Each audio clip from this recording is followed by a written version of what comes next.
start. We'll start with Mike Wilson and then go to Jordan. Tony, a lot of two-out hits, two-out runs for you guys, especially from Evan Russell. How big was that to get that out of your guys tonight in the series opener?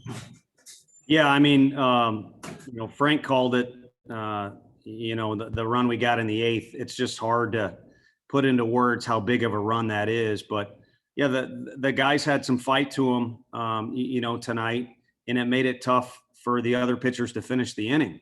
And we obviously saw some great stuff. But even some at-bats where there wasn't production, there seemed to be a little extra push from our guys to either extend the inning or capitalize when we were able to get guys on base. Hey, Tony, it seemed like every time Florida was able to score a run, you all had an answer. What does that just say about this team, that they were able to be composed when the adversity kind of hit tonight? Yeah, composure is a great word because I think we handled a really sloppy seventh inning well, or as well as we could have. We wiggled out of it, if you want to call it that.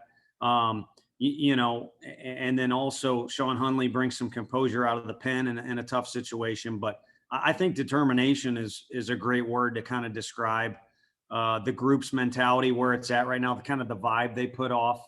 And so I think that kind of stems from that deal they got going on right now. Next, we'll go to Ben, then Ryan, then Wes.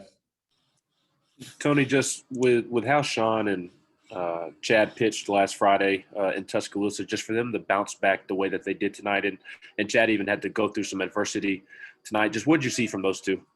Yeah, I saw Chad. He got off to a really good start at Alabama, and then the tracks got a little off course in the middle of the game, and so when he reacted the way he did when Hickey got a hold of one and kept throwing good strikes, but also just the presence and the type of strikes he was throwing, you felt good about the deal. And then as you look back now at the entire body of work, it was a complete outing.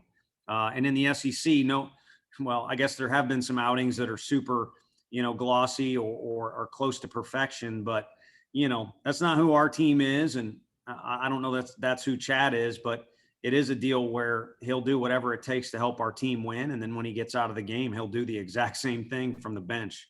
And the guys respond to that. Another question about Chad, just what gave you the confidence in him in that seventh inning when he'd thrown in pitches in the 90s and then into the hundreds to keep him in the game to get out of that jam? Part of it was his game. There were some other things that went into it, but I think a good little rule of thumb is go with who you think the best guy is in the situation. And for whatever reason, my gut told me it was Sean Hunley really early in the game last weekend. I don't know that was fair to Chad because he's kind of the horse we're going to ride here as we move through the end of the year. But he has the stuff to get the guys out. The way he was throwing the ball was better than last week. He was under control and had conviction. Even his misses were good. But ultimately, for me, the strategic answer was he had taken ownership of that game. And it was his game to kind of sway one way or the other. And when we go into a home game with 6 outs left and really we had 9 outs left technically if we needed, and the game's tied, I like our chances. Yeah, Tony, what is it about Evan sort of in these big moments? It seems like, you look at the average, and I know he's a little dinged up to start the season, but what is it about him just kind of in those moments? He's kind of always been like that a little bit. Yeah, I think there's unwavering confidence there. I really do feel that way. If anything, that'll bleed sometimes into a little bit too much of feeling great, adrenaline spiking, and ultimately, either over swinging or not staying to the baseball, what have you. But there's unwavering confidence from him. And then, too, he just has an immense amount of passion. I kind of ramble on and on about Chad Dallas always kind of having that vibe that the guys want to play behind. Well, Evan's the guy that the coaching staff, and I think I can speak for his teammates, they want him on the bus, and they want him in the hotel room, and they want him in the locker room, and they want to be around him during warmups and in the dugout because he has passion oozing out of his veins. And so that plays well in some of those dramatic situations. And, the guy wears the Vol colors on his sleeve as much as anyone. So he's going to go down relentlessly dying to try and make it happen if it doesn't. But he does kind of tend to make it happen when it's a crucial moment or it's got a little bit of flair to it. Take two more guys, Mike and Ben. Firstly, that fly out in the 8th, I think it was, from Florida. Were you praying for wind there? I mean, what You know, happened there? Pete Durkee is about as good of a teammate as you're ever going to come across. Almost too good of a teammate sometimes.